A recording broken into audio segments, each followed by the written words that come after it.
Well, hello there, Apple Bitey. This is your Apple Bite written Ralph talking to you straight from our show here, Apple Bites, where we take a bite out of the apple and share it with you. Yes, it is Monday again, and we are ready to have some fun, geek out, check out some Kickstarters, talk about the business, and at the same time, how was your free comic book day, people? Oh, it was great. Love it. That's what I like to hear. No, that's perfect. I was excited. It was fun. I was at Royal Collectibles. We had a blast. I was there till like 5 o'clock because their line didn't stop till about 3 or 4 o'clock. So that says a lot. Yeah, it's good. The weather held up too, so that was good. So. And you got your books too, because you don't usually get your books.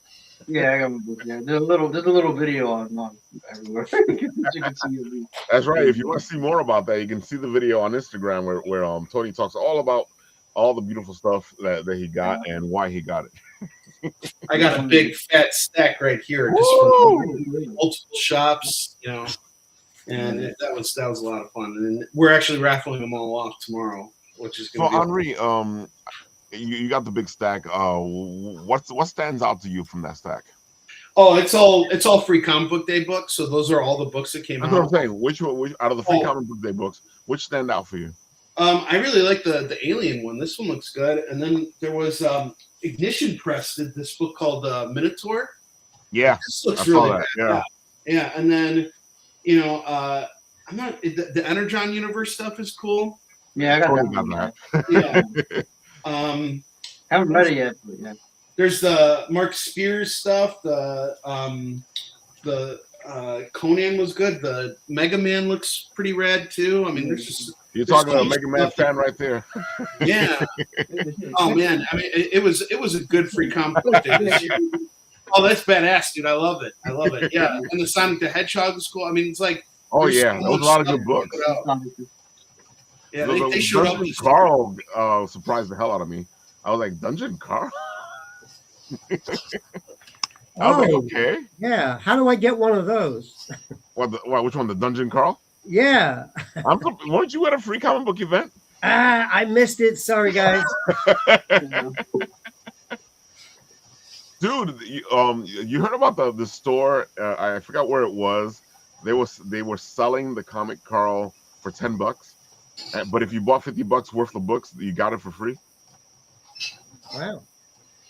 On free comic book day? Yeah, for free. It's a free comic book day book, but they were selling it for $10 unless you bought $50 worth of stuff, and then they were giving it to you for free. I think we need to blacklist that store. I ran into this online, and I was like, "What? It's free comic book day, man!"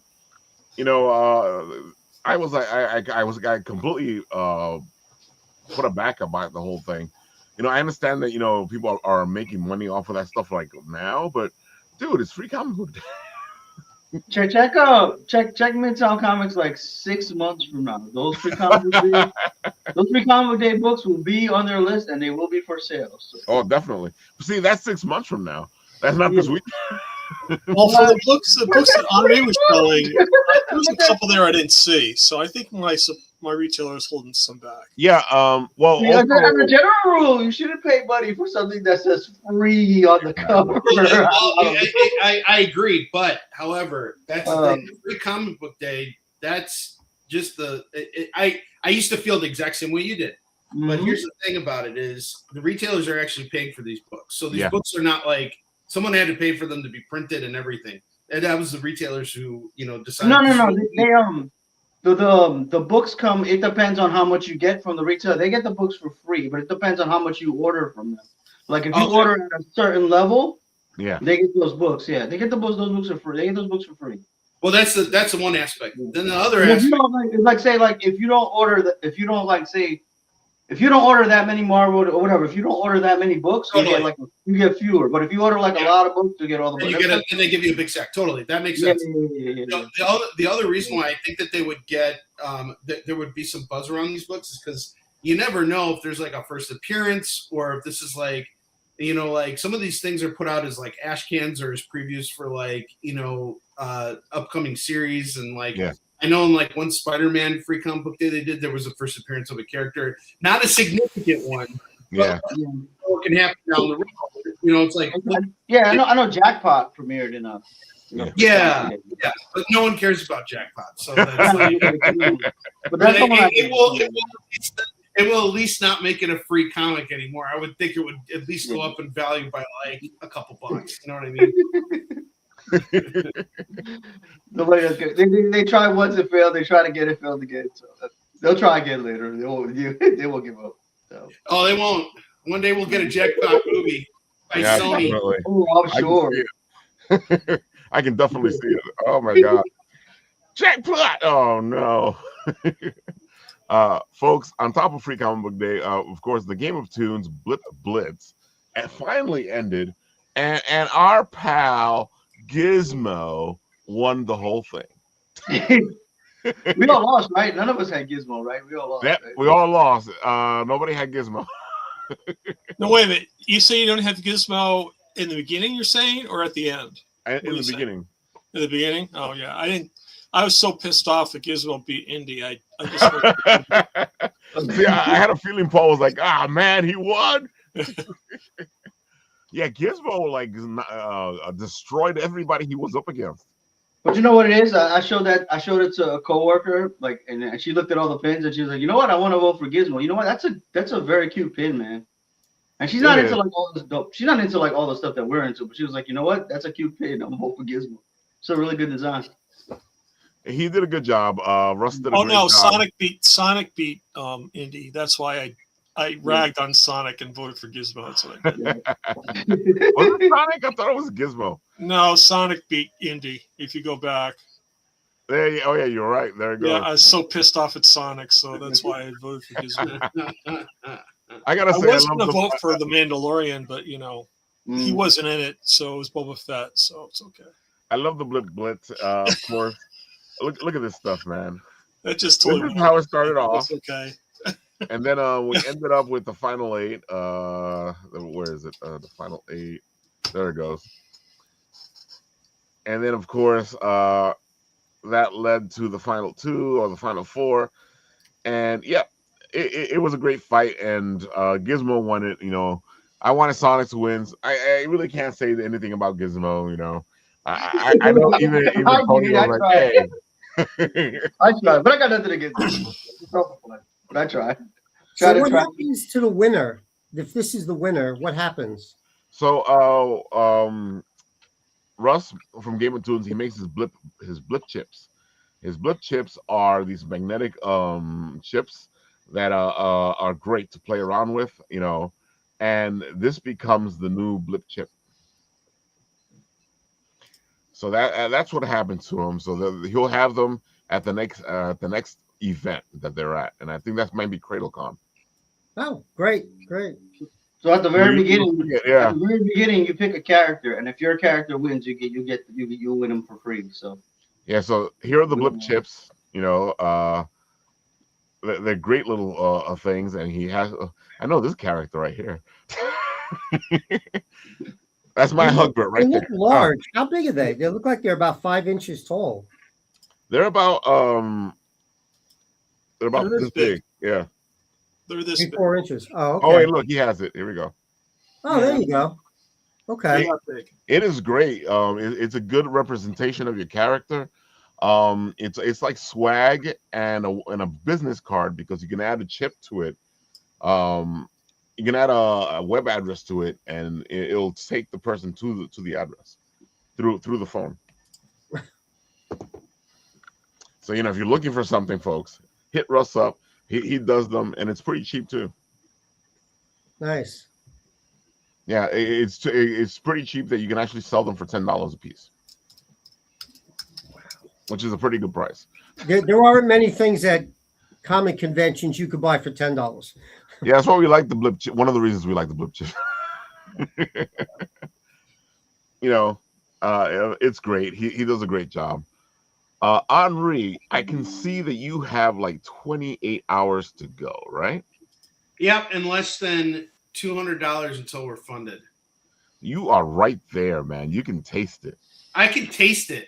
It's like, you know, It's like you ever been like really hungry?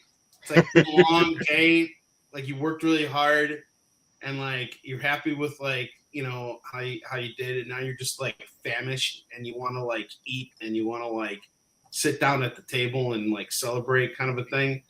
That's I can feel that. I can seriously that it's like that moment you step in the restaurant and they're like, oh, how many people are gonna be here? Like, we'll get your seat right away, and you can smell everything coming out of the kitchen. That's oh my god. That's that feeling right now, we're that close. We're that close. Oh my god, that beautiful smell, and your stomach starts to grumble. Yeah. The food's coming. Gotta wash my hands, make a quick stop, take care of business.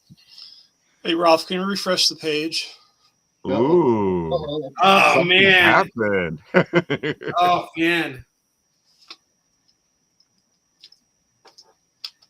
Look, folks. Oh wait, no. Of course, it won't refresh the right way. Come on. Oh wait a minute. Oh, there we go. Yeah, dude. Oh, you got me. There we go. Oh, look, it went up by itself. Oh man, hey, Paul, thank you so much, brother. I appreciate it. You're welcome. I mean, I got the books from Comic-Con, so they're really great. Right on, man. Well, here's what's really great. Our latest issue's done already, and we're waiting to receive the books from the printer. So like we're planning a very rapid fulfillment process this time. So nice. Yeah, thank you very much. I appreciate everybody backing. This is fantastic. I gotta say, we've known each other for longer than Bitten Apple's been around. Oh, way back, brother, way back. For longer than Bitten Apple's been around. Hey, well, you know what? What you do for the community, man, I appreciate it so much. I mean, you are helping out. Like everybody who does a Kickstarter, all the independents, we're all like, have you gotten on Bitten Apple? You got to get on Bitten Apple. You got to reach out to Raph. You got to get on his show. Like everybody who is doing Kickstarter is trying to do your show. Like this is a priority. I appreciate that. And I got to say, like, I bought your book. Oh, my God. I saw you at New York Comic Con. It probably was 2012 or 2013. Yeah? Does it sound right? Yeah. Yeah. Okay. And that's when I was still with the other company. Oh, really? Yeah. So I was helping somebody else out back then. We weren't Bitten Apple yet. And I got to say, dude, I bring that up because these books, these series have been a long time in the making. You've been making them now for like 17 years. 17 years. Yeah. And that's not counting the years that I spent doing the research too. So like, if you really want to think about it, it's like almost been 20 years since I've been actually I think it has been 20 years now since I because I discovered Yu Shin in 2006. So it's literally been 20 years now. Yeah, it's crazy. That's 20 years, yeah. Yeah, but like since we started publishing it, like the first issue was published in 2009. Technically, even was it 2000? Oh, well, I started producing pages in 2008, but we finished the first issue in 2009. Wow. Yeah, that's a long time, brother. It is a long time. How do you? Because I'm thinking about this as how we look at the industry right now, especially the indie industry. How are you able to accomplish this? Because a lot of the indie guys that we knew from back then had been gone. They didn't even finish their series. Well, it's always unfortunate when that happens, and this business will certainly test you. That's definitely how things go, and circumstances change. Like if you look at it, printing 20 years ago was a lot cheaper and a lot easier than it is today internationally. Because back then people were printing overseas, and we were getting like books at, depending on how many copies you printed, like 30 cents a copy. Now you're lucky if you can get them at like $1 a pop. So that drives the market value up higher, and there's really nothing you can do about that. But really, I think it's I never try to blame economics for what's happening. It's just this is fluctuation. This is capitalism, and things change all the time. Like what goes up wants to come down. I was just talking with another creator, and it's like this is I look at this year as a stability year where you're not, I'm not trying to make more money this year. I'm trying to survive at the level I'm at, and just keep things going. Because even when we produced the first issue, we produced the first issue in 2008. Does anybody remember what was going on economically in 2008? We had wasn't that the bank collapse? Yeah, banks collapsing, things were going crazy, and I decided to produce a comic book at that time while I was working in the financial industry and watching people lose their jobs left and right. So it's like things like that. There's never a good time to be in this business. But if you're really passionate about it, passion goes a long way regardless of what industry you're in. And if you are really, really care about what you're doing, you will find a way to survive. You will find a way to keep pushing forward. And I've been very fortunate in terms of the support I've had from family, from friends, and from everybody in order to get to this point. But I also I made a decision with this. I put all my eggs into this series here and into the books I publish. And I didn't pursue, trying to get in with other companies. I just wanted to focus on myself. And it took me a while. I mean, for the first 5 years I was publishing comics, I wasn't making any money. I was making money selling, but I wasn't paying myself anything. I didn't have a cut or anything. So that's the important part. Yeah. That first 5 years was tough, but then I made a decision one day. I was like, all right, this is what I'm doing at shows. There's room to grow here. So I'm going to start applying myself. And even then it was not, an ideal time to start paying myself because there was some other economical balloon that burst or whatever. And, but I had a second kid on the way and I'm like, I got to start paying myself something. So, I started making money and investing more time into it. And, I love what I do. We were talking before we got on the air that, I really love going to cons and engaging with people and cons are kind of like an up and down flow too. Some cons are better than others. Some years at cons go like this. Like last year, a lot of people were like, I had my best New York Comic Con ever. Oh my God, New York Comic Con's great. It wasn't the best year for me. It was a tougher year for me financially, emotionally. It was, things fluctuate. You don't know it could be things that I did, things that are happening with other people. And so I think the most important thing is to just put your best foot forward, do the best you can, and just keep moving, keep going, And it's a tough. Your reaction was what I heard a lot at New York Comic Con last year, Henri. Yeah. And it wasn't people selling comics. There's a guy doing like 3D poses of people. And he said, we're in Washington, you couldn't get enough people in to do it. I mean, it was just, he was going gangbusters. New York City Comic Con, he had like no traffic. And it's just like, I think it was a strange con last year. I really do. Here's what I've kind of come to realize about it because I've noticed the same type of flow in a lot of cons. Particularly I was at Emerald City this year, and Emerald City was slammed. And that kind of becomes the problem is when these shows become so busy. And Carl, I think we can both relate to this because we were right across from each other, even though this is the first time we're meeting. But did you not feel that when people got to where we were, it was almost like there was a funnel and then we were at the area where people would disperse. It's like everybody's shuffling. And then when they get to our space, they're all like, boom, it's like they're on the highway again and they're trying to get to the bathroom or they're trying to get to that booth that they've been trying to get to for the last 30 minutes. And it's like people just can't stop. And I don't think it's anything personal. I don't think it was like, hey, people just don't want to spend money. It's just that there are too many people on the floor at this point. And so it becomes more about trying to fight for people's attention in an environment where you just can't allot it to because they're overwhelmed. I mean, if you think about it, we're used to this stuff when we're exhibiting because we do this shit all the time. For us, it's just another day in the office. But for a lot of those people, it might be their first con in a long time.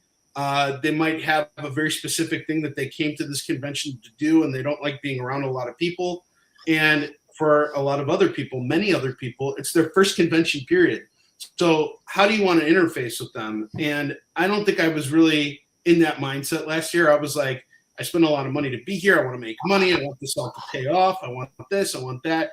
And you have to leave your own needs and desires at the door at these shows. And that could be a really hard thing to do when you have bills to pay and you have, things to do. So it's, it really does come down to where you can get yourself mentally. And I feel like the same way about Kickstarter too. Like for me, the entire experience of Kickstarter is like being at one long convention that goes on for 30 days. And I think this is the most relaxed I've ever been in a campaign, like in all the ones that I've done. And it's mostly just because whenever I feel like, oh man, things are tough and all this stuff, I just kind of remind myself why I'm doing this. And I think back to myself when I was 20 years old and being like, man, I really want to work in the comic book industry one day. And it's like, here I am, I'm doing it now. So what do I have to complain about? 20-year-old me would be like shitting his pants that I actually got this far. And there's no career path, that, lights the way for us, right? We all got to be our own benchmarks. We all got to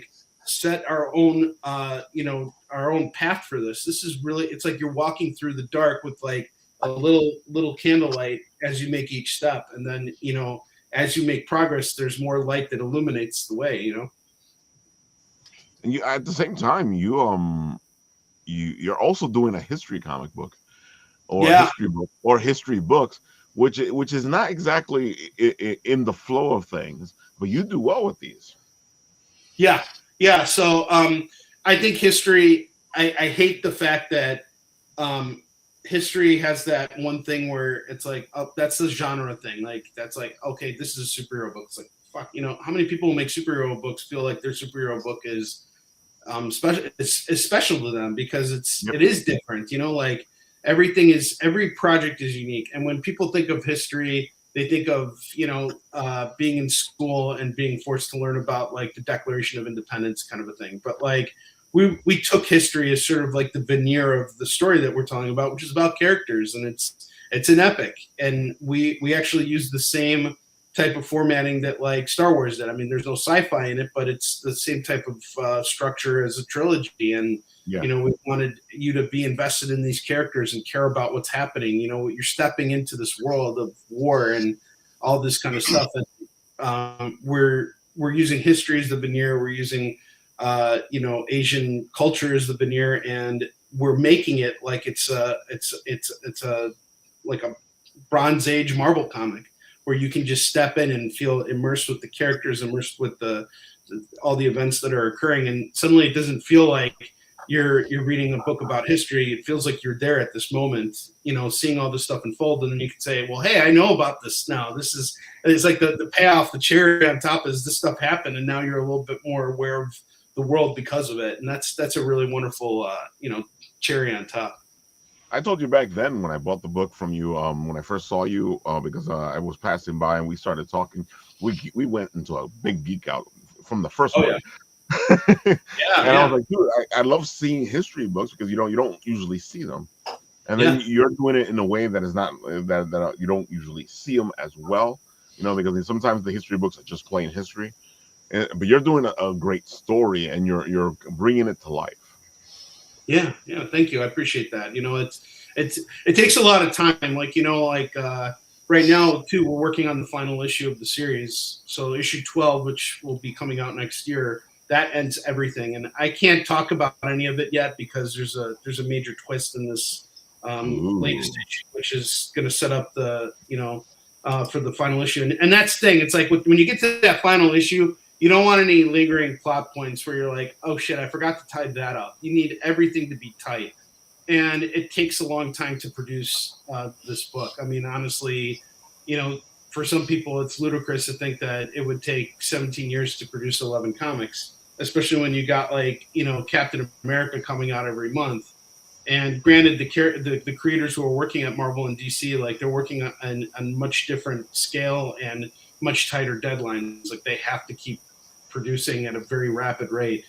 We have the advantage of taking our time, which can be advantageous, but can also be, a bit limiting if too much time passes between when you start a project and when it's released. And so, we've been working really diligently to make sure that we at least release on a steady basis. But also my job itself is not just making the comic. It's also touring with the comic. It's publishing it.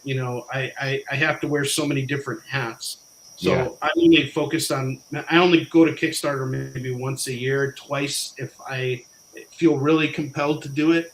But yeah, typically speaking, it's a pretty focused job that requires me to do all these different things and be creative in very different ways. Look at that young man right there. I used to tell people that was me when I was older. Oh, dude, I remember when we first talked about this. This was like a big thing for you. You were like, "Oh my God, look at this," and you were excited, and you were like, "Oh, Stan Lee," and then you really liked the book, and I was like, "Oh, yeah." Stan was incredible, and I didn't know him personally the way that some people do, that a lot of people do. I've shared a lot of stories with people over the years, but the one thing I got to say is that I don't think comics would be where they are right now if it wasn't for Stan Lee, and his ability to engage with the audience and really make people feel excited about this hobby, and it's really he was the best. And meeting him in person, he was a great ambassador for comics. Like absolutely, yeah. Yeah, I mean, he'd poke some jabs at DC here and there, or like even when I met him for the first time, that was when Walking Dead was like the hottest shit ever, and he was even poking fun at that. He was like, I was just remembering it the other day. I walked into his office. So when I met Stan Lee, it was October of 2010, and that was when the Walking Dead TV show just dropped. And this was a big deal for us, right? I mean, it's like, this is the first time we're seeing, quote unquote, an independent publisher produce a TV show that is getting like mass like appeal. Yeah. And like, even if you went to like New York Comic Con that year, big banners with The Walking Dead. And I mean, this is when you see that for the first time, it's like, holy shit, that's opening up the floodgates. That's saying there is potential in this industry. Well, Stan being Stan, this is the moment before everything for him kind of blew up with all those cameos. I mean, he had made cameos at that point, but this is before Avengers came out, and that's when I want to say things really got popped off. Right. He made a gesture at Walking Dead, and he goes, "I never understood zombies." He's like, "If I died and suddenly came back to life, I'd be so happy I was alive again. I wouldn't just want to see everybody that I love and care about." That was Stan. And here I am in his office, and in Beverly Hills, like I'm in his territory.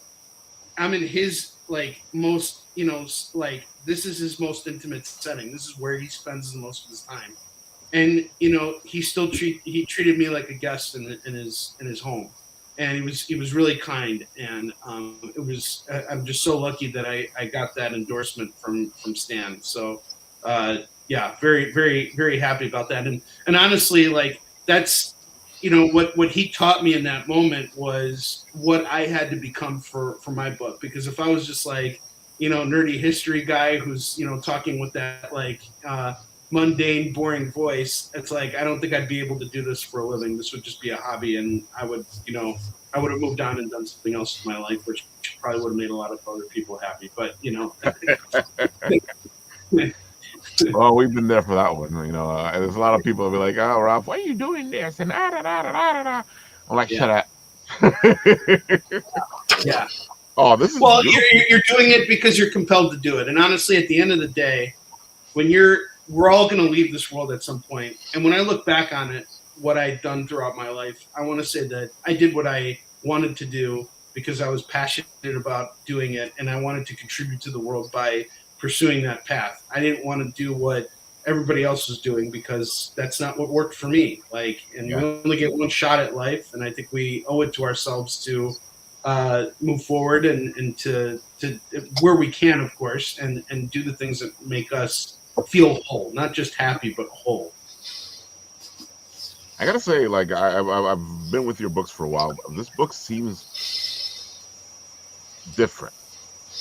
It is different. It is very different. But at the same time, it's going to feel like the story continues. The reason why this one's going to feel different is we had a change in the art style, which we've worked very closely with the creative team to make sure that this was actually the previous artist, in that image below. But we brought Dexter Wee on, who I developed a really close working relationship with on another series I did called Warline, which I've come on here and talked about before. And Warline, I love Warline. yeah. So Dexter and I, we worked really closely on Warline. I really enjoyed his process. Like he's a straight up like sequential artist. You know, there are a lot of artists who come into this business and they're like, this sequential stuff is hard, doesn't pay much. We're just gonna stick with covers. I'll do covers for you, but I don't have time or capacity for sequentials. Like Dexter is a real, you know, he's obsessed with the process, and this he's art really, looks really beautiful, good. man. Yeah, this is cool. This is actually it was initially just a concept, but what I did was I turned it into a variant cover. Nice. And if you guys know like what they've been doing with the Absolute Batman line, they did like this. What was it? They did that Absolute sketch variant. So we did a select. Yeah, we did something like that. So, but we're introducing a new character in this issue here. So this is actually like a first appearance for a character, and you know, she's tied to everything that has happened in the story so far, but we don't really know how yet. And this is like a pivotal moment in the story. And there's been a huge gap in between when issue 10 and issue 11 were actually produced, because issue 10, I was producing this series with David Anthony Kraft, who worked at Marvel for a long time. You know, he worked in the bullpen, and he wrote She-Hulk, and he did Defenders, and then he went over to DC and worked on World's Finest and did all kinds of stuff. And then he published the Comics Interview for a long time. And he died in 2021 from COVID. Yeah. And so I was really distraught by that, because it was like we had been doing the whole series together, and we had really big plans for it. And him passing away that really hit hard. And so I took some time away from Yisun Shin. I kind of like put a pin in it, and I did that for my own mental clarity and for my own sanity, so that I could deal with what I need to deal with and then return to it and finish it. And so we focused on Warline, which was a really good experience for me, because it allowed me to work off of a fresh palette and prove to myself that I could come back to this and work on it again. And developing the relationship I did with Dexter, you know, it's been really great. We've never, you know, producing this book has never come together so naturally and so fluidly. And he's just totally crushing it. I love it. I can't wait for you guys to see what we've done with the final issue. Like the cover of the final issue is so fucking sick. It is ridiculous. And we're doing things with the final issue that we've never done before throughout the entire series, and stuff that I think is really going to get a lot of those collectors like really excited. So I just can't wait to get to that final issue. That's going to be like a really hot moment for us. Folks, you need to get on this. It's a fantastic book. I bought it since I first met our pal here, and you know, it's just something you should get. I actually think I have I've bought the first series twice. Oh wow! Okay. That's a lot. Well, hey, you know what? I'll tell you something. That's a good thing that you did that, because we're actually phasing out our single issues. That's something that I've been telling people throughout this entire campaign, is that this is it for single issues. We're printing up really small runs to be able to sell through the books that we have presently. And once we sell through all our single issues, we're moving into soft cover trades, and we're just going to be putting those out going forward. And we're going to be doing a lot of cool stuff with that too. Like that's going to be the point where I get to bring in like more well-known creators to do covers for those books, and just have some fun with the design and do some cool things with it. But if you want the single issues, if you're a single issue collector, now is the time to jump on Yisun Shin and get all 11 of those single issues before, you know, we sell through them all, because these books will not be reprinted. That's what you call enticing, folks. That's what you call enticing. See, and more reasons for you to go support the Kickstarter. I've put the links into the comments section there. And I wanted to ask you, Carl, because you know you've been doing this for a long time now. You've been doing this for when you say this, what are we saying? What are we talking about? Well, that's what I'm saying. You've been doing this for a long time. All this beautiful stuff, all the pop stuff you've been doing it for a long time. You've come through the ups and downs of the industry. You know, you've seen comics and how they've become. so you kind of understand a lot of what Henri was saying when it comes to like publishing your own books or doing your own stuff, because I feel like you've constantly been doing your own thing. Yeah, Henri is right on, man. You have a excellent grasp of where this has been over the last 20 years. I've been more optically connected to comic books for quite a while, but I came by way of film production because that was my major in college. Dude, I loved that show. I'm so sorry. I love Celebrity Deathmatch. That was the best show. When Hanson got killed on Celebrity Deathmatch, I laughed my ass off. Like, I loved Celebrity Deathmatch. That was the best show. Oh my God, it was so great. So that episode was the episode that actually launched the series. There was a lot riding on it, and what MTV did back when MTV was a thing, they were very wise to premiere that piece during the it was at halftime of the Super Bowl, and they did so much promotion that everybody knew when the Super Bowl came, the halftime came, everybody switched over to MTV. Yeah. And it was like, I don't know who was watching the Super Bowl at that point. The MTV numbers just went through the roof. I heard through the producer, and he said, get ready to make more puppets because we were real lit. We're gonna do a series, which is really funny in some ways because you're thinking this is a slam dunk. Why, but you have to go through this is what network television and cable television was like back then. You had to prove yourself every step of the way. Yeah. So from that point forward, we were making 20 to 25 puppets every 2 weeks. We were churning them out. It was, that was our take on it. And luckily we were able to we did about 2 seasons. And then I was like, I'm exhausted. I gotta do at that time, we still did a lot of in-studio TV commercials. So everything from props to costumes to miniatures to models to makeup effects. That's the kind of stuff we did.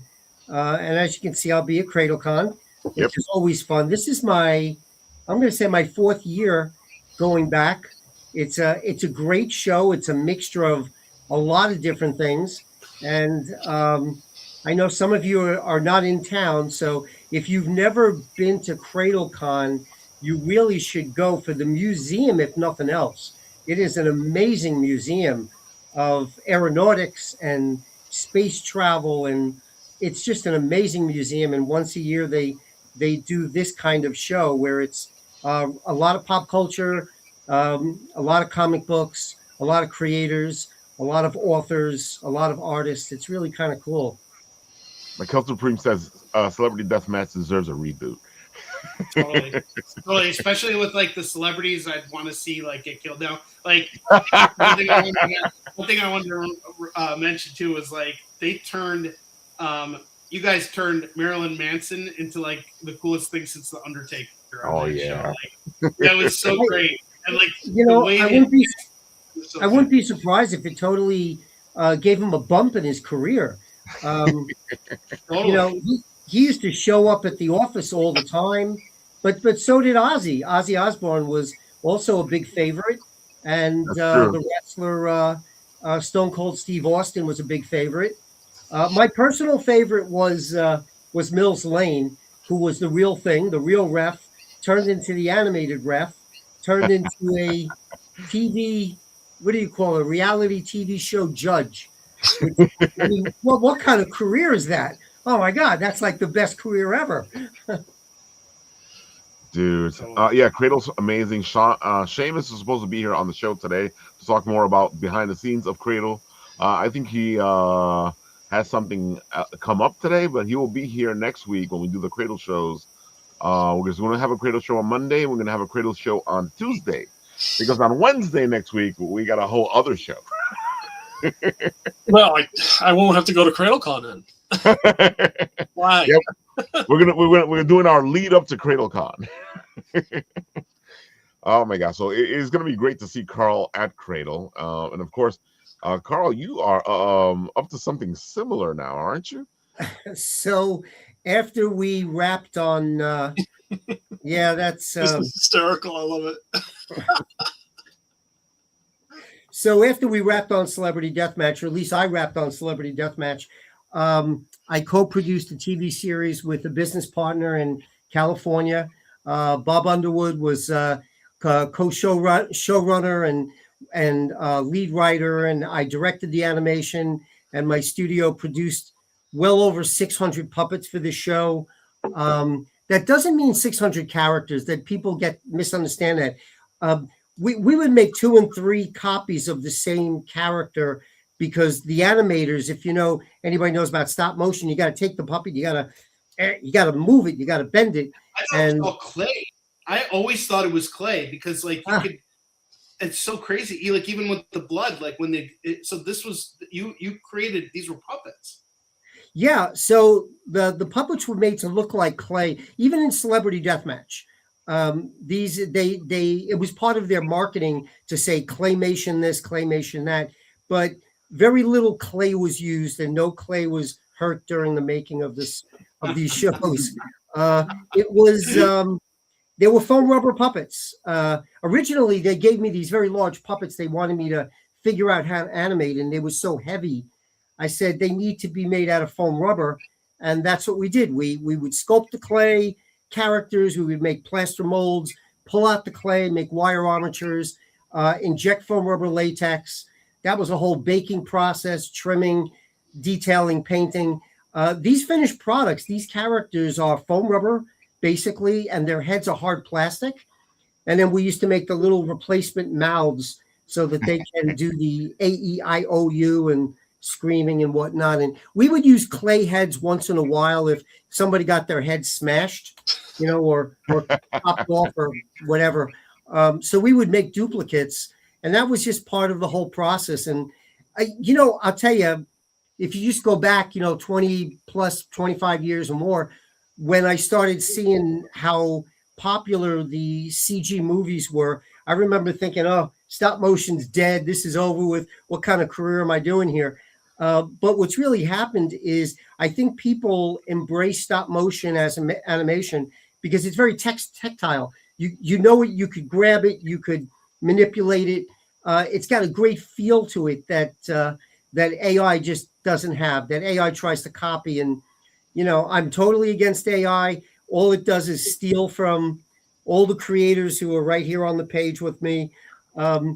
And we need to hold companies accountable for stealing from other people and other creators. Agreed. Because that's what they do. So I like to do things the old-fashioned way. I like 3-dimensional puppets.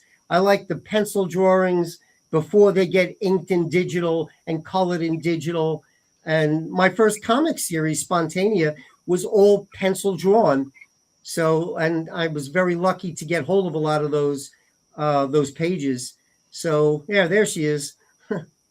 That's really badass. So that is so cool, man. I had no idea that you did this stuff. And so like, what's your experience been like in terms of going from, I want to say animation, or like, I still consider it animation, to making comics. It is animation. Was it an easy segue?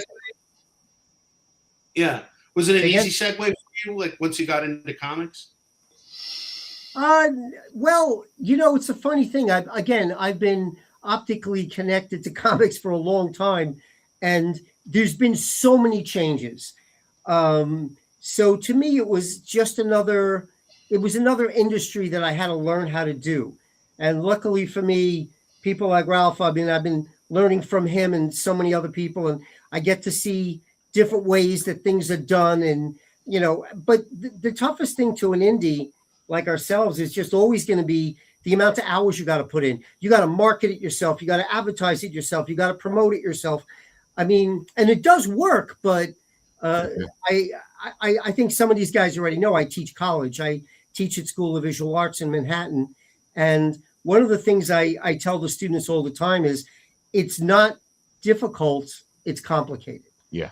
And because there are just a zillion steps you got to go through. Oh my God. And you really can't miss many of them because that's how these things get made. And I think most people who attempt creative projects, they just get discouraged by the complexity of it, and they, it's too hard. No, it's not hard. It's just complicated. And if you accept the notion, it's complicated, then you could start to figure out how to navigate through it. Go to comic shows, seek out people like us and ask us questions. I do it all the time. I get a million questions every show I do, whether it's a big show or a small show. I get the barrage of questions of how do I do this? How do I do that? I'm an aspiring writer or aspiring artist, and where do I go from here? And like you were saying, Henri, just a little while ago, is if you're not really passionate about this, don't do it. Yeah, it's gonna lead to heartache. Be a fan. There's nothing wrong with that. Enjoy buying the comic, collecting the comic, reading the comic. Do your own little drawings of the comic. Do all that stuff. There's nothing wrong with that. But you really gotta making my own comic is something I've been wanting to do since I was just really tiny. And when COVID happened, it was the entertainment industry changed dramatically. Yeah. The last TV series I produced, which turned into Parallel Hollywood, which is, you were just showing the clips there of Arnold Schwarzenegger and Adam Sandler and some of the other characters. So that was a show that my partner and I created that the network chose not to do anything with. So it came back to the creators, which was myself and Bob Underwood, and we own the series. So we decided to break it up into segments and broadcast it, on a YouTube channel. So that's our YouTube channel, Parallel Hollywood. And we've got about maybe 15 clips up there. And every week we put up like 2 or 3. We're recording some new segments now about, who are the creators behind the show, and, what was our methodology and why are we doing this and all that stuff. So the live behind the scenes clips are going to go up pretty soon. And there's Woody Allen, because, he's always funny no matter what he's doing. And he's always up to something. So this was great when I saw it back then. This is great now. What is wrong with these studios? Because there's so many bad TV shows that get on the air. Yeah, so I can answer your question, man. It's crazy. It's a crazy answer, and you're not going to believe me. The heads of most, not all, most studios and networks have no idea what they're doing. Yeah, I agree. Totally. Point at someone like, all right, you make a show. I mean, there are many that are very successful because they do know what they're doing. I mean, there was we just spoke about Walking Dead. Yeah. Somebody looked at this comic book and went, this can really work. And they did. They found the way to get the right writer, director, producer. Look at the careers that the original, 10 or 15 actors, look where their careers are now. One of them's the Punisher. Yeah. Oh my God. He's on Broadway now doing other things. Was he a good actor before that? Of course. But what gave him the big push? It was Walking Dead. Yep. How do you forget that character? He was more frightening than the zombies. Oh, definitely. So, what's so great and what resonates, I love that you said that the studios don't know what they're doing, because that's that just shows how human the whole process is that no one knows what's going to stick. And, you always hear about people being kind of malicious about what the studios are doing. Like, they're trying to do this or they're trying to do that. And, they have, they're trying to hurt fans or whatever, but I don't think that's ever the case. Like, no one wakes up and no one in this business has the privilege or audacity to wake up and say, I'm going to destroy someone's, career or life just because it's entertaining for me. Like, this is something that, even studios can live or die by. How many studios have come up and gone down because they made the wrong choice. They bet on the wrong horse. So it's really interesting. Like, this is all just one big, lovely experiment. And even when you're talking about Celebrity Deathmatch, it's like you were mentioning how, this became like the biggest thing ever, that people stopped watching the Super Bowl to like check out the stuff that was going on with it. I didn't know that. I have no idea why Celebrity Deathmatch came to an end, and I get a lot of people asking me that question, like, why don't they bring it back? Why did they kill it in the first place? I mean, why would you kill a show that's doing well? You always come back to that question, and but they did that a lot. I remember just a handful of years after Celebrity Deathmatch was canceled, I had a lot of friends working at Nickelodeon, and they were doing all sorts of digital work, design work, and mostly for the animated shows, Nickelodeon and the other Cartoon Network and whatever. And MTV suddenly decided, well, we're not going to do animation anymore. And all my friends were thrown out of work.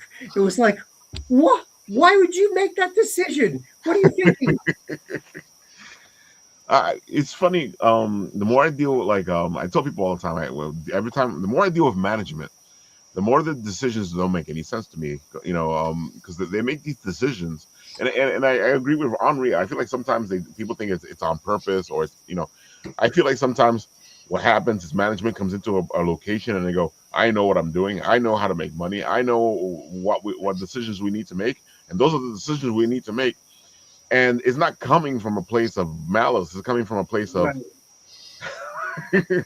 yeah, and again, those managers I've hated all my life because, they sit there and they plan something I would make. And then you try to explain to them, no, that's not how this works. But I know better than you. It just seems to just corporate greed. It seems like, well, hey, this made money, so let's just make something just like this so it can keep making money. You got to do different things. I mean, I don't know. Well, maybe if you watch, I lived through stuff the 80s and 90s, and maybe it's true. Maybe documentaries glorify it or just talk about the good stories. But it just seemed like they were just throwing everything at the wall and just trying to find out what the public liked instead of them telling us this is what you're gonna like. And no, we have Alf. Who would sign off on that? It's like all these crazy shows. I don't know. You gotta love it. You gotta love it. And of course, you are doing something new, which we were going to talk about today, but stuff happened. But we want to give the audience a preview because you're going to go to Kickstarter with this soon. Yeah, short story there. I started again because I'm kind of the novice at this.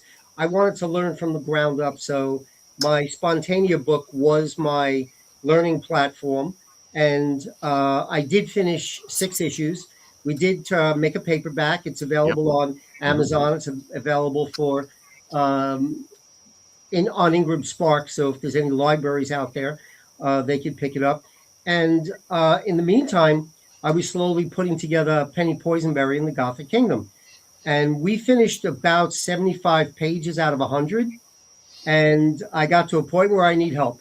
So Kickstarter is where we went, and we were supposed to launch today, but it didn't really go through. There were some technical problems. Carl, it's up. What's that? It's up. I'm on your page now. You got 3 backers already. Yeah, I think that's part of the technical issue, because if you go to the page and scroll down, where do you how do you put money in? How do you back it? Yeah, the rewards aren't displayed. That's the problem. Yeah. So I don't know what that's about. Who are these 3 backers? And, how did they get in? Yeah, the last time I looked, it said, $208, and I'm like, what? How what? So I'm waiting to hear back from Kickstarter. We're probably going to figure out a new launch date, and I'll just let everybody know that's when it's going to be. But until that's so we get frustrating, there, when you do all that work.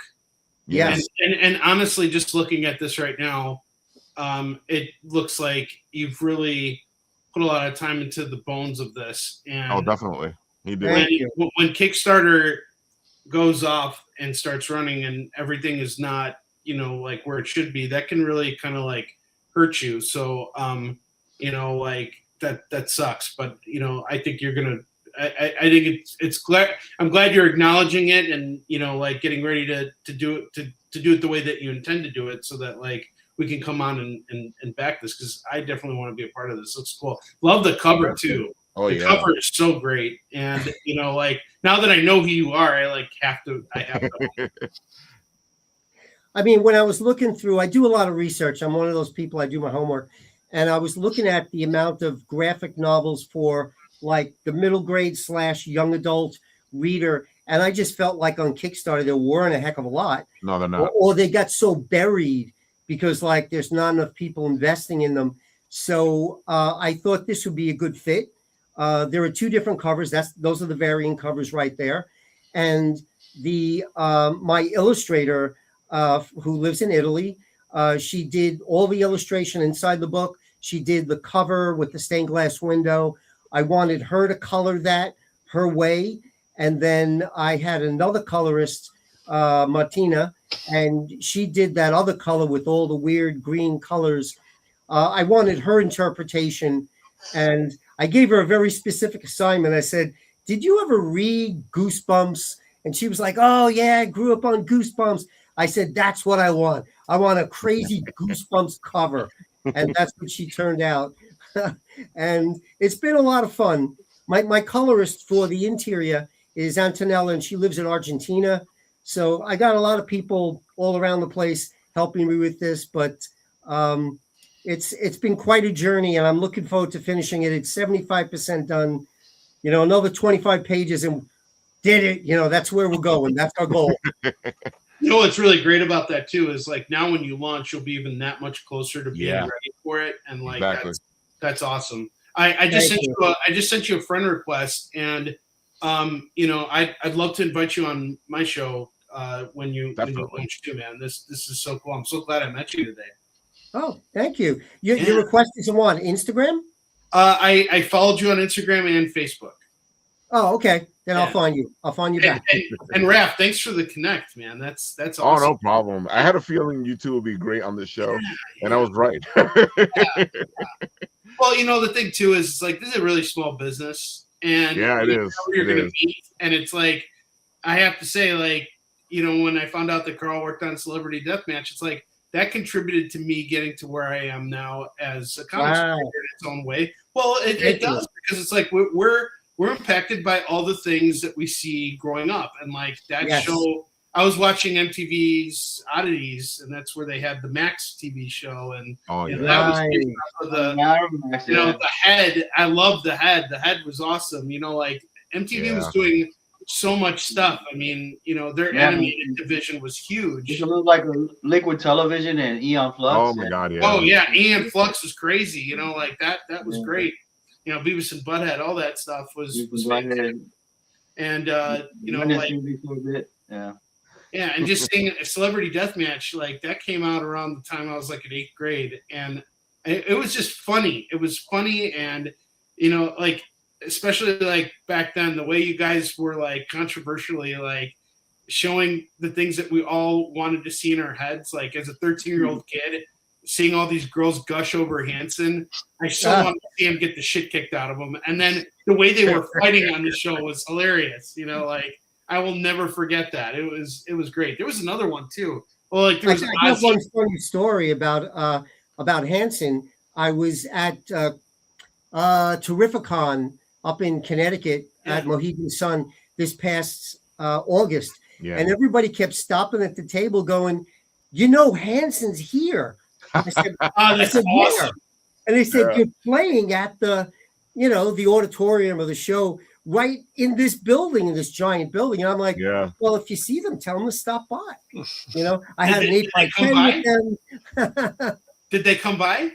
No, they didn't. Oh, that would have been great. That would have been fun. Excellent. That would have been so great. How about Marilyn? I mean, Marilyn Manson. That would have been cool to meet him too. But there were so many, like all the. I'm forgetting a lot of the fights right now. I just remember. I'll tell you who I met. Leo DiCaprio, and a friend of mine introduced me to him because we had just finished the episode where, what was it, Jack Nicholson killed him? Yes. Oh my God, that was so great. Jack Nicholson. I forgot how awesome he was on that show too. He like killed so many people. It was great. So a friend of mine said, "Well, he's coming over. We're doing business. Maybe you want to, you'd like to meet him." I said, "Are you kidding?" He said, "Can you make a puppet and bring it?" I said, "Overnight, no, but I could make his head." So we made a little Leo DiCaprio head, and I gave it to him when I met him, and he was very gracious, and he was just like, "Wow, Jack Nicholson killed me in that show." That's great. So those are the little fun stories that I get out of it. And then Shadow people Rabbit's ask like, me "You guys about are cool." Shadow, how you doing? Speaking of Shadow, there. Hey, Lewis, what's going on? There it How is. did those heads there for you? So cool. Yeah, I'm just remembering all the matchups. Like there was Rocky versus Schwarzenegger, I think. Here's one. Mikhail Supreme is like, who came up with the Busta Rhymes faces off against William Shakespeare? One of the questions I get all the time is, do you remember this fight or that fight? And I'm like, no. I don't. I'm sorry. After making 400 puppets, I've worked on nearly 1,000 TV commercials. I've worked on Broadway shows. And then when I did my own series, which became Parallel Hollywood, we did another 600 puppets. You're asking me about one? No, I don't remember. Sorry. That's a lot, and I feel like people don't think about that, you've been creating all this stuff, and sometimes it's not, it doesn't happen in a timeline. It happens, it's disjointed. It's all over the place. Yep. Mikhail Supreme said us, all good. Oh my God. I gotta say, Carl, you are a busy man, just like Henri here. You're constantly at the shows, you're constantly doing things, you're constantly trying to change what you're doing or do something new. Yeah, you got to challenge yourself, man. Otherwise you get old and boring. So but the shows I'm doing now, I mean, last year I did about 21 shows, and I know people who do shows every weekend, so that doesn't seem like a lot, but I also teach college, and now we're creating comics under my own brand, which is Comic Book Kid Publishing, and it is a lot. It is a lot, and I'm trying to focus this year on finishing my Penny Poisonberry. That's why we're on Kickstarter. I'm planning on putting Spontaneer on Kickstarter because we got all 6 issues done, and we're almost done with the next 6. So the question is, where were they going to go? What type of distribution? And I have a new person in charge of marketing now.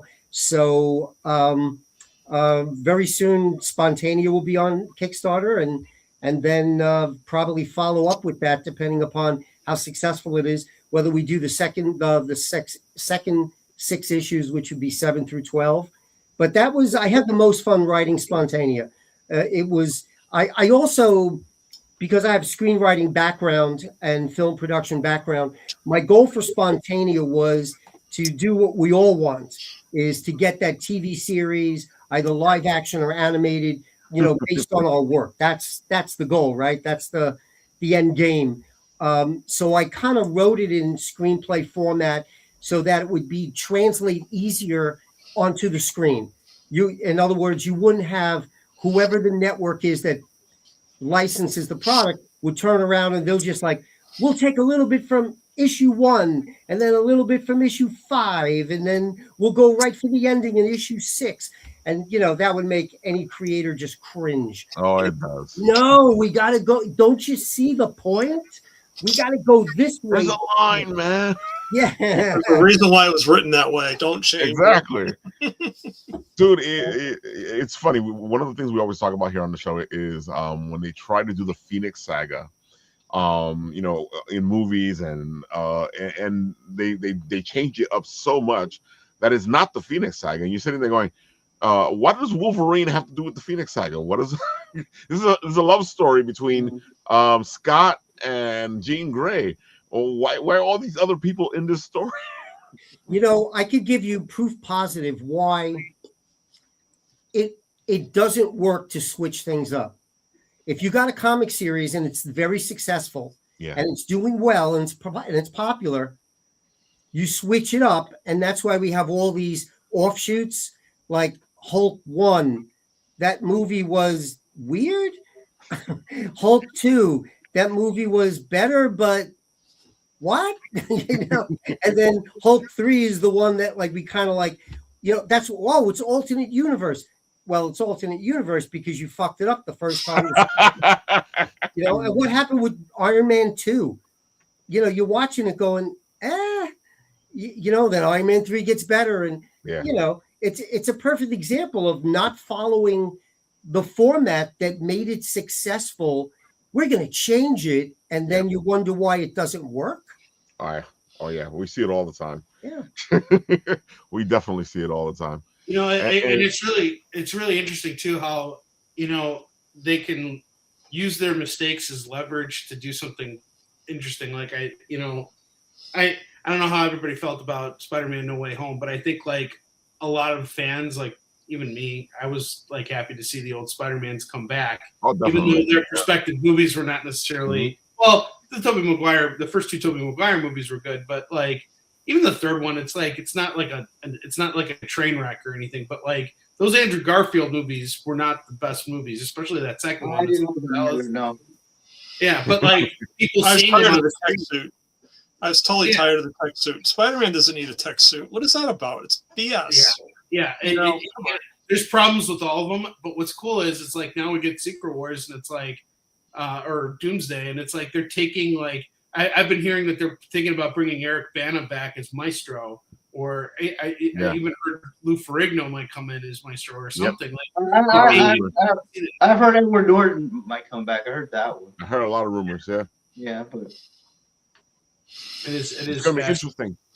Yeah, it's the best thing. Like the Phoenix Saga, I think the animated series did a pretty good job with it. I think because that's a long story. You need a lot of episodes. You cannot tell that story in one movie. You just can't. No. And they tried twice. That doesn't work. So, you know, I think you need at least 2 or 3 movies to tell that story.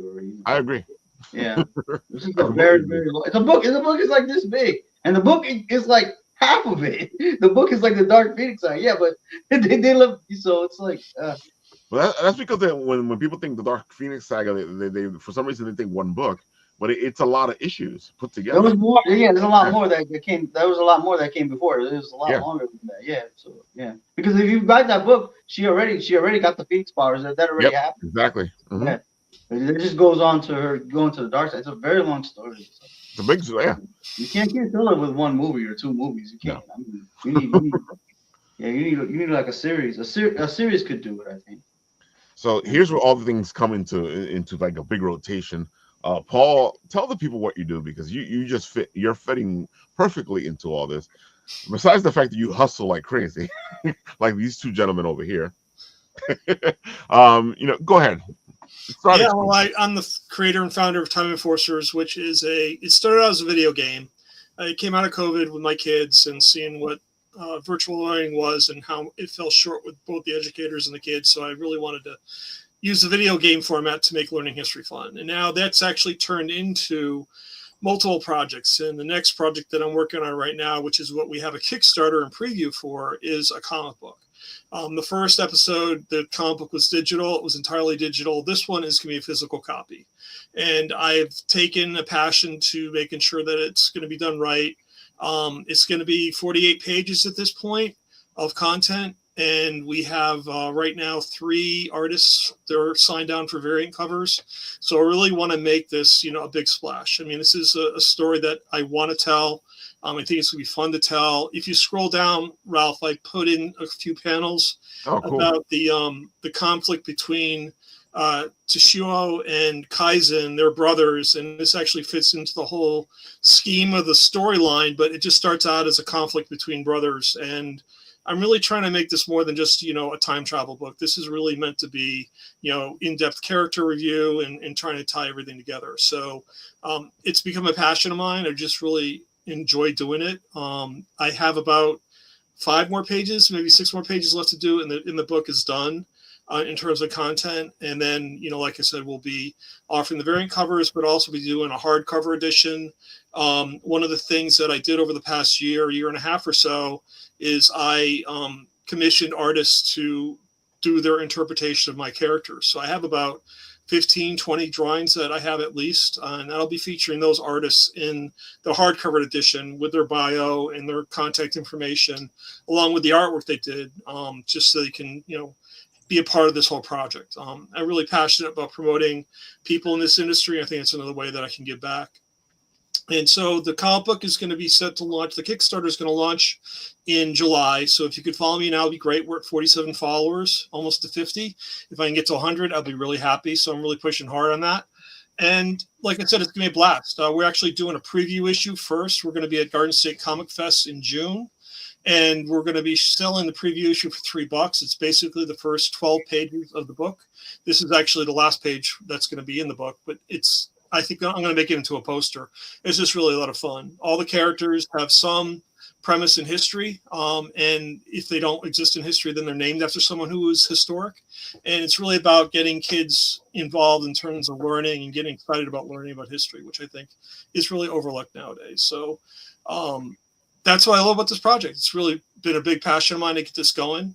It's now morphed into a whole education program where I have a curriculum set up for kids between 5th and 10th grade.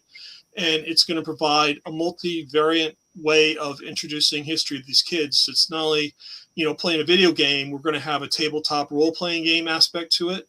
I have a card I can show you that I just finished. I'm close to finishing off. You can see what it looks like. And then we have the graphic novel, which I'm going to be doing on the Kickstarter. And then we have a whole curriculum set up where we get kids back to learning the basics. So there's actually mission journals in place where they actually have to do journaling on a daily basis. They have to write things down. And then they go in, they collaborate, they do research, study research topics that they're interested in learning about, get together, talk about it with one another, and then make a presentation as a team. So it's really getting back to basics and getting kids to learn these things that are really missing with the whole AI adoption. I was just watching TV today on News 12, and they were talking about this teacher who saved this kid from choking. And I'm looking at the classroom, and there's a kid, all the kids are sitting in these little cubicles with headphones on, looking at a computer screen. And I'm saying to myself, I'm crying. It's like, what are we missing here? We're essentially isolating kids within a classroom so they can focus on being isolated. It doesn't make sense to me. Why can't it be a collaborative effort to discuss ideas and just, and do it while you're there in the class? It's like totally missed opportunities. And that's really what this whole thing is about, is, having the kids start to interact with one another, have discourse. You can have a discussion about things you don't agree with. So what? You move on, but at least you expressed your opinion without having to get upset with one another. So it's really the whole point of what I'm trying to do here. And history is all tied to it. I mean, what's great about this program is that it's infinitesimal. The content is there for anything that I want to build out this whole storyline. I can go back to thousands of people. I'm not going to be short for content. I'm really short for help right now. And that's really the biggest challenge, is getting the content done. So that's one reason why I got the Kickstarter going. I'll be doing the tabletop Kickstarter right after I do this one. So I'm getting close to getting that done. And then, the sky's the limit. I'm really hoping to pilot this program in schools by the fall. And so hopefully I can start text marketing it, get some traction, and hopefully get, schools interested in this, which I'm really excited about. So respectful. Seriously, what you're doing is ushering in the next generation of readers for me, because a lot of the books I do is history for adults, and it's you're doing history for a younger generation. So it's really wonderful how all of this stuff kind of snowballs and everything. This is so awesome. I'm so glad someone's doing this. Thanks. I appreciate that. Yeah. We know that guy. Yeah. If I could just share this really quick, I just finished this off this weekend. This is going to be for the tabletop game. This is the first almost finalized card design I got going. Let me just share this really quick. Ralph hasn't even seen it yet. So you guys, this is a premiere of what I'm showing. So give me 1 second. So this is, there's going to be different card components in the game. And one of them is an action card. So you basically got the villains throwing spitballs at the players and what they need to do. And this whole thing is going to be really an easy game to learn and to play. It has a Trivia Pursuit component, but it also has a D&D component as well. So in addition to answering questions for history through Trivia Pursuit, there's actually going to be cards that get involved where the kids have to make up a way to get out of the situation. So it's like they'll be posed with a situation. If you're playing like as Amelia Earhart or maybe Nico Time, you have certain abilities to try and combat that. It's all about using your imagination to try and combat it. So it's going to be like the best of both worlds. Trivia Pursuit and Dungeons and Dragons, get it together and have kids use their imagination to get through things, which I think will make it even more fun. So that's rad. That's awesome, man. Yeah, I've been working more hard on this. I just was trying to figure out a way to make this interesting, because what I loved about Magic was the artwork. I mean, I just looked at the Magic cards just for the artwork. I know I'll never get to that level, but I at least wanted to make it something that had a little bit more dimension to it. So I just wanted to, try and make as much as I could on my own, and then I have to hire artists for this at some point, just so that I can get to the next level in terms of the degree of art. So that's where this is the next step in what I'm looking to do for this. So. Well, I followed your campaign, so I'm looking forward to the launch of it. And thanks, Henry. Appreciate that. Yeah. Hey, man, I appreciate you. Thank you for backing my campaign, and thank you for supporting me. I love War Lion, and I love their book you have. I can never pronounce it, but it's just like it's really cool. Right. When I met you at New York last year, just like I'll take everything. I don't care. This is great. I started introducing both of you because you guys were in the same type of thing, and I'm like, this should be an interesting introduction. Yeah. No, that's great. And Paul, I'm sorry I didn't remember that. It was just New York. It was such a crazy. Well, I can't imagine. I mean, it's like you talk about the funnel effect. It's like the reason why I was running away from tables like yours is because there's too many damn people in the aisle, and I couldn't breathe. It was ridiculous. It was so hot. There were so many great creators. The guys next to me were doing that Jimi Hendrix Purple Haze, where he becomes like a cosmic hero. Like that book was great, and those guys were hustling too. And it's just like everybody, we're in a really funny spot, I think, on the floor, because it's like everybody goes to Artist Alley at New York Comic Con with intention. They show up at our area by accident, and it's like it shouldn't be that way. In all honesty, considering how much more we have to pay to exhibit at New York Comic Con, we should have some more spotlight effect. But it's still kind of like a wonderful little accident that happens when you get that one person who's like, what the heck is this? I got to check this out, So, it's an interesting environment for sure. Yeah, I found, Vaughn was there with you when we were there. I know that Vaughn Coleman. And Vaughn was there. Yeah. And then the artist next to you, I can't remember her name, but I bought her book too. Vaughn. Yeah, it was great to hit your table, man. It was just really a lot of fun. Thank you. Thank you so much, Paul. I appreciate it. Good. Of course, Ralph roped me in. I mean, he's the best roper, man. So it's just like, you got to come to this table, Paul. Okay, I'm there. No problem.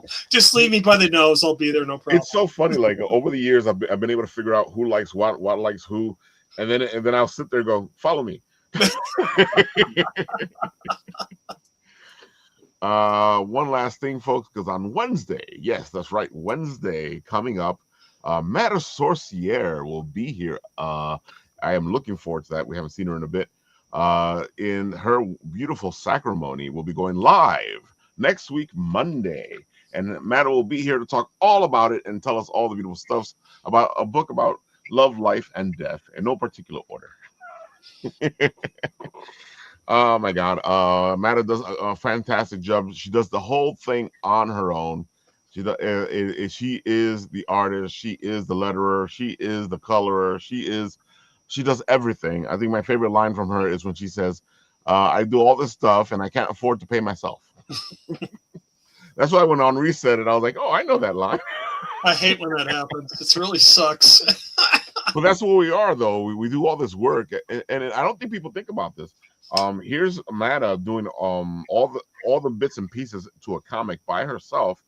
When she goes to sell the book, if she were to sell the book the way that she needs to be paid, that book would cost a lot of money. I think that's the case for all of it. So, I mean, it's like when you look at the production process. It's like, Carl, even going back to your book, it's like, you know, you had to find that artist, and you have to pay that artist, then you have to pay the cost. You have to get all these people involved in the process, and they all get paid before you. You are the last person at the dinner table. But it's the one thing, it's like being a host. Being the last person at the dinner table and seeing everybody who you invited as guests with full bellies, that's the most rewarding thing about it. It's not even about being able to eat. It's being able to see that everybody else that you brought on to make this thing happen was impacted by it in a positive way. So, you know, that's always the goal, and, you know, what we're all trying to strive for.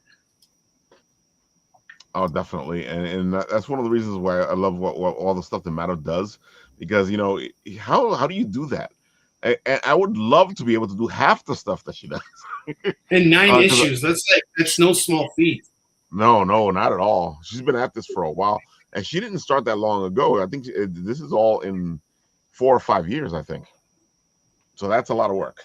That's a ton of work, yeah. So watch the show next week, and Matt will tell us all about her journey to how she's gotten there. You know, as we try to get her some people to pledge on her amazing and beautiful epic. If you like epic fantasies, this is right up your alley.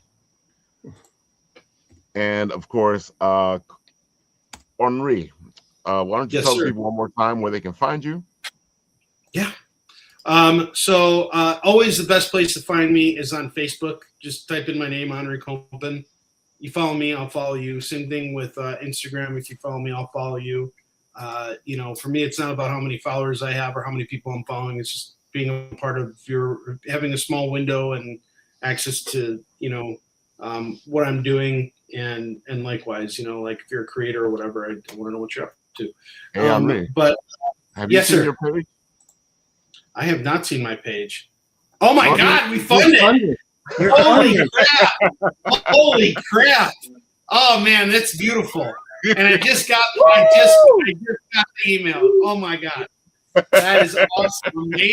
Amazing! I'm so grateful. And hey, Ralph, the fact that I got to do this here on your show, that just makes it that much sweeter. So thank you very much. I had a feeling it was going to happen. But thank you for giving me the platform. You know, Henri, you're always welcome. And like I said, we've known each other for so long now. Yes, sir. Yes, sir. It's always great. Like I know people are out there going, well, what does it matter? Years. I'm like, dude, you know, I said it in the beginning of the show. We started this, you know, Henri and I, with a bunch of people that we knew, and most of those people are gone. Yes. Yeah. You know, but you know, there are some people that still that are still here. Oh yeah, there's some good numbers. But that's why you people mean so much. Yeah, there are people that I think have a very bright future too in this business. Like, I'm going to give a big shout out right now to Vaughn Coleman. You know, Vaughn's amazing. What I love so much about this kid is he's young.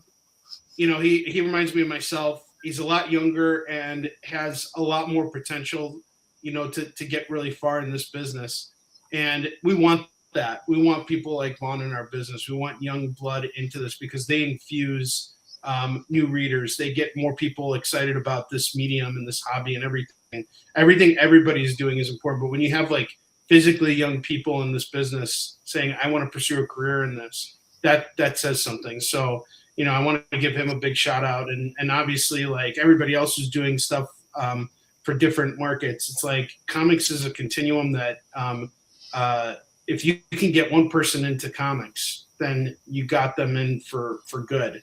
And there is no direct competition the way that people like to think there is. It's not like a boxing match. It's not like it's like Rocky Balboa versus, you know, Ivan Drago. It doesn't work like that. If you can get someone into comics, then there's no reason why they can't enjoy your book and somebody else's book too. So, like, you know, I know that Vaughn had a couple backers today, you know, drop out, and you know, he just happened. Yeah, and like I just told him, I'm like, look, man, this stuff happens. You know, like I would kill to be able to do what this kid does on Kickstarter, but oh my God, yeah. I only say that to say this. You know, it's like we can't control what's going over, but he was mentioning it's like kind of like a weird time right now. But you know, the main thing is that this is not the harvest season right now. Where we're at right now, a Kickstarter has performed a lot better for people in the past. I know that I've done a lot better on Kickstarter in the past, but you take what you can in order to move forward, so that when we have those good years, the harvest will come. And these are the times, the tough times are what build you. And your tenacity to be able to stay in it is what's important. And here's the thing, Vaughn is doing great. Like when I look at his table set up at conventions, he looks professional. He looks like he belongs there. And, yeah. I have a lot of respect for him. Another person I want to give a big shout out to is H.H. German, who's doing Calico. This dude's a straight up. Yeah, he's great. Oh. Yeah, he's a scrapper, man. I've done New York Comic Con, next to him a couple times. The dude's a straight up warrior. He's going out there, he's pushing his books. He's got a wonderful attitude about this. He brings in he's got a great looking book. He's very good about funneling sales and stuff like that, because we're all there to help each other. We all want to succeed. We all want to get ahead a little bit. So it's like this is just that's what this is all about. I completely agree. You guys should go check it out. One of the beautiful things about his book is that he actually takes his proceeds and donates it to the animals. Wow. Oh yes, yeah, for Calico, yeah. And his book is like the Punisher, on crack. And I'm looking forward to Big Bath. This looks really good. So I back that. But there's very few people who can do what we're doing full time. And it's really tough to do this, to be in this arena and to go at it and to have that positive energy and to just say, I'm going to make it not off of the back of something I did, for a bigger company, but something that I'm just doing squarely for myself, by myself, and building that one reader at a time. I think that's really amazing. When you have that leverage of having worked on something in the past, that always helps, and it's a wonderful thing. But, there are so few people who come into this business with none of that and make a thing out of it. So I mentioned both HH and I mentioned Vaughn because these are guys who are doing it. And I've been in this business long enough to tell you that they have staying power. These are not the guys who are going to be gone in a few years. They're going to be, if anything, they're going to excel in a few years. If they're going to go anywhere, they're only going to go up, Yeah, folks, go check this out, and if you pay attention in the background, you might see somebody right now. Because that's from New York Comic Con right there, folks. Yeah. We were neighbors. We were neighbors there, and I love that he's a New Yorker. I mean, he's always very. You got to be very aggressive when you're promoting too. It's because you don't have a budget, so you got to use whatever guerrilla tactics you can in order to get people's attention. And what HH does is he throws up a little banner as you're walking over to New York Comic Con. Outside, you can see a little Calico thing. That's smart. There are people who used to, put up ads in the urinals at bathrooms and at conventions, and then that got frowned upon. And I'm like, who the fuck cares? You're going to take a piss and you see an advertisement. Just let it be there. There's nothing. As long as there's nothing offensive about it. Who cares? Yeah. You got to use whatever tactics you can to get people's attention. It's tough. It's one of the reasons I love this show so much is these three folks here are hustlers, boy. They hustle. You see how much passion they have for their projects. And of course, right now I'm showing off the Penny Poison, but the Kickstarter is not working the right way. So just wait a little bit. We'll have Carl back on the show, and we'll put all this stuff together. Go ahead, Carl, talk. Yeah, I mean that's really it. I was supposed to launch this morning, and all of the reward part is missing. And then I started hearing from, I guess, somebody trying to scam me and get my banking information. Oh. It's been a nightmare of a day. I thought I was going to I'm finally going to launch today. And I'm going to send out all my emails and start my marketing again. And instead, it's I've been getting messages from all my friends going, what's going on? And I said, I don't know. So I got that's what's going on right there. Look at the screen, folks. That's what's going on. Yeah, you hit rewards, and that's what you get. The circle of death. Of course, if you guys want to see something right now, you should go check out Parallel Hollywood. Well, say a little bit about that before we move on. Sure, it's all sketch comedy. It's kind of like Saturday Night Live on acid. So, because in stop motion animation, we could do a lot of crazy things, travel a lot of different places. We can put as many stars on there as we want and situations. So there's a lot of really cool stuff coming. Like we've got like a version of Jeopardy, and we've got a whole zombie thing coming up. It should be a lot of fun. If you like it, give us a like, give us a subscribe. If you don't, that's okay too. Welcome to comment. Tell us what you think of it. It's all stop motion animation. And there it is on YouTube. There you have it, folks. Go check these beautiful gentlemen out. And of course, next week we are doing the Road to CradleCon, and we will have Seamus himself on to talk about CradleCon and all the beautiful things. And we'll have a couple other CradleCon vendors and creators and beautiful people who will be on the show talking about what's happening with CradleCon and why you should be there. Right, Carl? They should be Absolutely. What a great show. What a great show. And of course, folks, Carl will be at CradleCon. You want to meet him in person? You want to have all these beautiful conversations like we've had here on the show? Go to CradleCon and talk to Carl. And dude, it's the cradle of aviation. It's a con in a museum. I'll be doing a panel also on Saturday morning at 11 a.m. And we're going to try to project some of the Parallel Hollywood animation. We put together a little montage. That's nice. And it's an opportunity to talk about it, promote the show, and get everybody interested in real animation, tactile stuff, not that AI slop. Where do they have panels in CradleCon? Because I've never been able to figure that out. There's actually 3 locations. It's in the big theater with the dome. I've never seen it. I've never been. You know what it is? You're so used to seeing the vendors that you missed the door to the big theater. Well, they have isn't it a it's not IMAX, but it's like a planetarium, right? Yeah, it's a theater. It's a big theater. Yeah. I think it was IMAX at one point because it's a curved screen. Right. But I'm not sure if they do that anymore. I don't know. So don't worry, Tony. I'll show you where they are. Yeah, the one panel I went to, it was on the floor. It was in the middle of the floor. It was like that was it. And it was just I don't know. So there's 2 side rooms and the auditorium where they have panels. I wish there were signs or anything that told us. We'll talk to Seamus when he's here next week. Yeah. This is the problem. A lot of shows, a lot of times you don't know where the panels are. Like you got a lot, That is one of the problems for a lot of the cons, actually, because I know there have been to cons where roaming around going, they said they were going to be at a panel. I'm not sure where the panel. Oh my God, folks! I hope you love the show. I know it is at the 1:30 mark, but we've been having fun. We've been geeking out, but it's time for us to go. And you know what happens on this show when it's time to go? This little thing right here.